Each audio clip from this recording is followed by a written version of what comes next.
Welcome back to the third and last part of today's in development.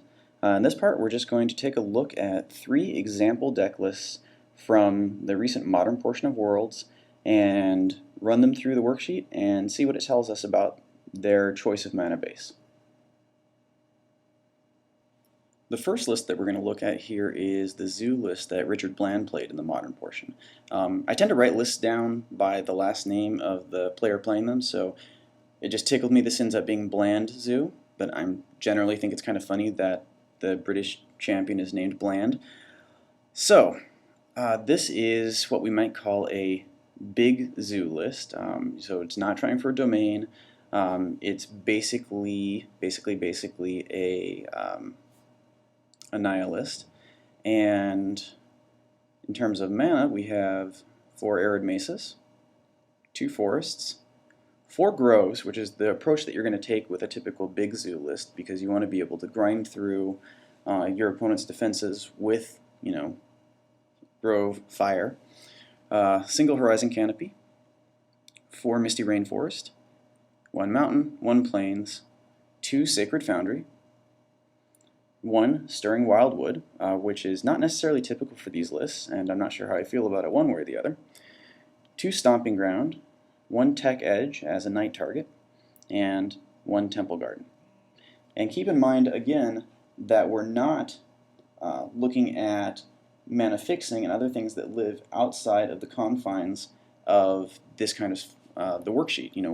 So obviously, Bland's list has 4 noble hierarch. That eventually changes the mana math. Speeds things up, obviously, but it also means you have more access to white than your mana base exactly says. And that might be something to model later. But just to start out, here's your list. 24 lands, fair mix of fetches, groves, and basics and shocks and some other things. So let's see how that looks in the worksheet.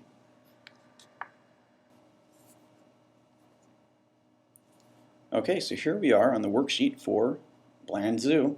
Like we said, 4 basics, 2 forests, 1 mountain, 1 plains. We have our shocklands. We have Sacred Foundry, Stomping Ground, Temple Garden. Continuing on downward, we have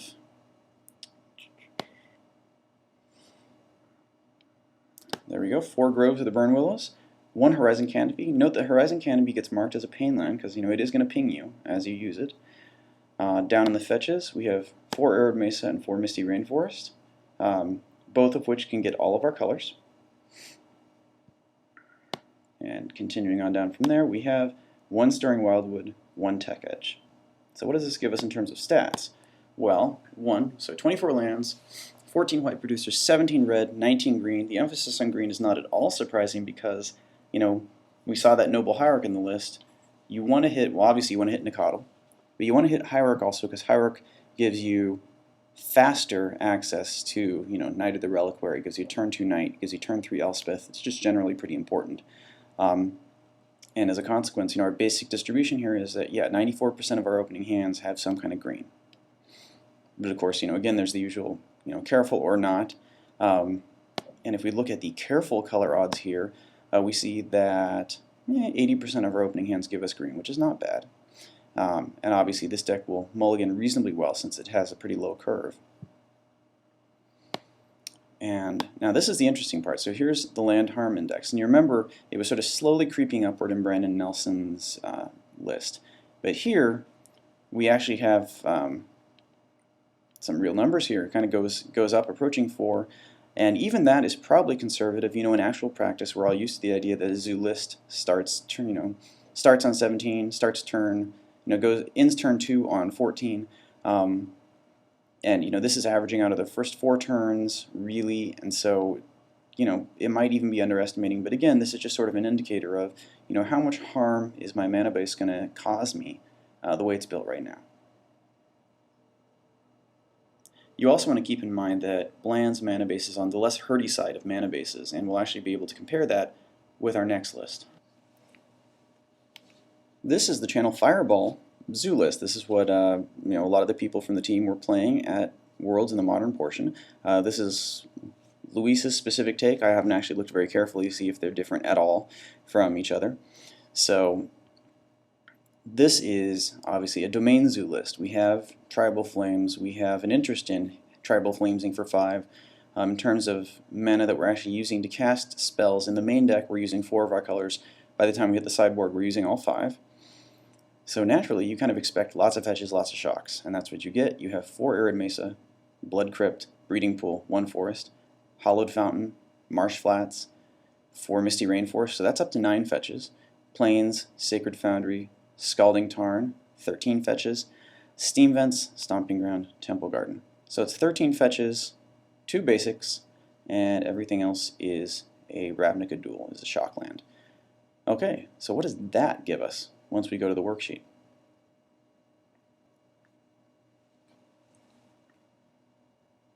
Okay, we're back at the worksheet, and again, 2 basics, 7 shock lands,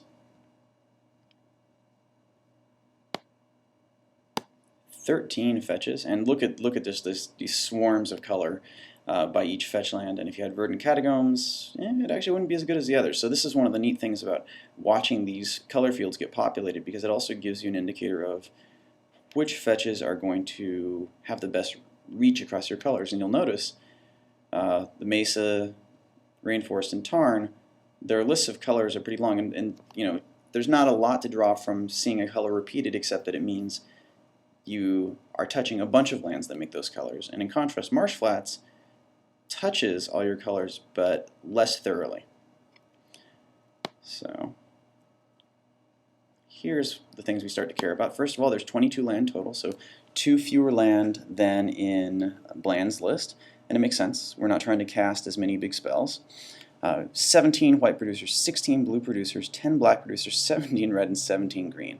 Or in other words, you know, shocks plus fetches mean you can make anything, more or less. Look on our opening 7s, we're pretty solid for everything except black, and that's pretty, you know, the 74% is pretty good given that the deck runs 1 black source. It's a Blood Crypt, that's it. We have the different odds. The deck will not generate basically a 7 land opening hand, which is hilarious. Then we have, you know, our careful odds, and it's still pretty good, you know. We're looking at the 70% for everything in 7 cards. Then the land harm index, and that's where we actually see, okay, this is where this starts to build up. You know, the numbers here are significantly higher than in Brandon Nelson's list, for example. And actually, if we go back and look at Nelson's list for a moment, we see that, you know, turn 2 we're at about 1.2, 2.5 by turn 4, and in contrast, when we go to the Channel Fireball Zoo list, we're at 1.2 right away. We're at 2.5 after that, and then we're just going up from there. And again, you know, obviously this is sort of strictly underestimating the exact damage, because you tend to, especially in a Domain Zoo list, you take your damage early. You know, your lands are going to come in untapped early, and you know, later on, it kind of doesn't matter because everything costs 1 or 2. But this is still a good indicator that, you know, this is a pretty bleeding-oriented mana base. And, you know, we're cool with that. But it's something to keep in mind, and it lets you toggle things to figure out if you want it to be more or less that way. Okay, so that was Bland Zoo followed by Channel Fireball Zoo, and we've already looked at one Teachings deck from Brandon Nelson.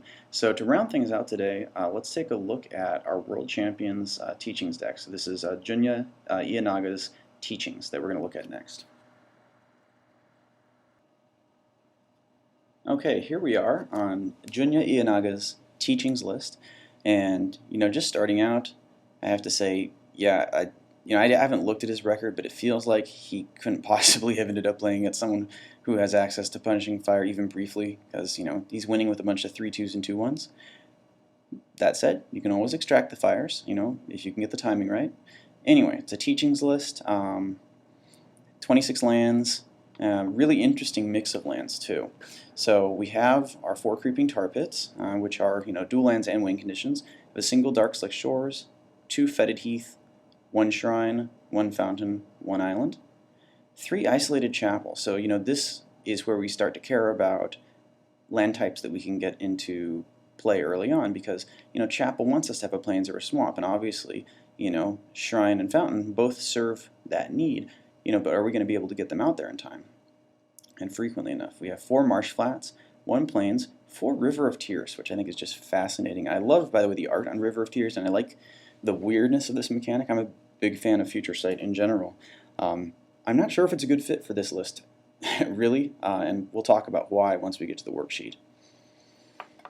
Then we have 1 Shizo. Shizo here having no real role in the main deck, but serving to give you unblockable Geists out of the sideboard. A swamp, 1 Catacombs, 1 Watery Grave. Okay, so a bunch of fetches, a handful of shocks, and some other weird lands. Okay, so let's take a look at how this looks in the worksheet. Okay, we're looking at Jenya's list in the worksheet now. So we have 3 basics, 1 island, 1 plains, 1 swamp. Very straightforward. 3 shocks, 1 shrine, 1 fountain, 1 grave. Again, straightforward. Moving on down, we have 1 Darkslick Shores, 3 Isolated Chapel. Now let's pause a minute and look over on the right. So in 10 cards, just to say, turn 4 on the play, Isolated Chapel in this list comes in untapped 37% of the time. That's awful. If you saw the articles earlier where I wrote about applying this calculation to solar flare decks, oh, you can do so much better than this. And that's actually one of the weird aspects of this list. It has 4 Creeping Tar Pits, it has 4 River of Tears, and then it has these 3 lands that really care about land types when it only has 6 other lands that even have land types.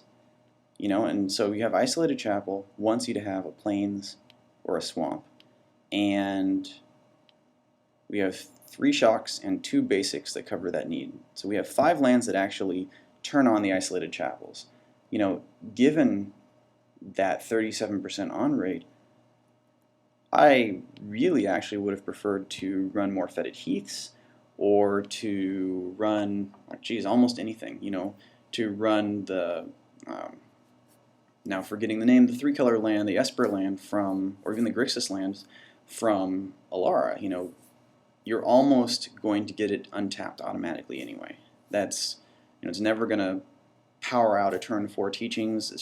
It's a really interesting, which is the polite way of saying I think probably wrong, choice for a deck like this. And this is actually one of the values of modeling in general and this kind of tool, which is you can see that 37% and maybe think again about whether you're going to either switch away from Isolated Chapels or maybe have more things with land types in the deck. Okay, moving on down, we see 4 River of Tears, 2 Fetid Heath, and then down here in the fetches we have Marsh Flats and Verdant Catacombs. Pretty straightforward. And we round that out with 4 Creeping Tar Pit, and I had to use my extra line, 1 Shizo Death's Storehouse. So, let's start looking at those odds. Just the naked calculations say, white 80-something% of the time, black almost all the time, blue some of the time. And I say some, it was 91%, so that's pretty good. Looking at our careful odds, okay, we're going to basically hit the colors we need when we need them. That's fine. And looking at land harm, yeah, we're doing well there too. It's not as bad as Brandon Nelson's list was, and that's natural because again, Ienaga ran 5 fetches and 3 shocks. There's very little in his own mana base that can hurt him that way. And this is actually where it's going to come down to for you in applying this worksheet to building your decks for Modern. Where do you want that balance to be? Jenya's deck has those Isolated Chapels that are pretty isolated. They don't activate well. And that's one of the consequences of avoiding things like the Shocklands. So let's go back and take a look at the empty spreadsheet again one more time. This is, of course, the zoomed out view. And as a reminder, just to wrap things up, first of all, you don't need to look at most of it. This is pretty much what you need. Just type your numbers in the yellow spot. It does the calculations for you. Things are separated by groups. If you end up using a land that is not on the list, add it in here. Just note some basic things. Colors using the WBRG codes. types, if there are any. I think I've covered everything with a type. All the fetches are in there, so you don't need to have the finds. Does it enter the battlefield tapped? Is it a creature? Shockland, etc. Then down at the bottom, you're going to get calculations. You're going to get your total land count. You're going to get your total white and other color producers, odds of seeing things in sort of idealized hands, what kind of hands you're going to get, odds of seeing colors in these more real-world hands, and then how bad is your deck going to hurt you. Okay, and that's about it. I look forward to hearing from everyone in the comments or on Twitter or by email about how the worksheet's working out for you and if there are any issues with either version. And in the meantime, I hope you have a good time at your tournaments this weekend, and good luck testing for the upcoming PTQ season. And we'll be checking back in next week with an article that probably won't be a video. Okay, see you then.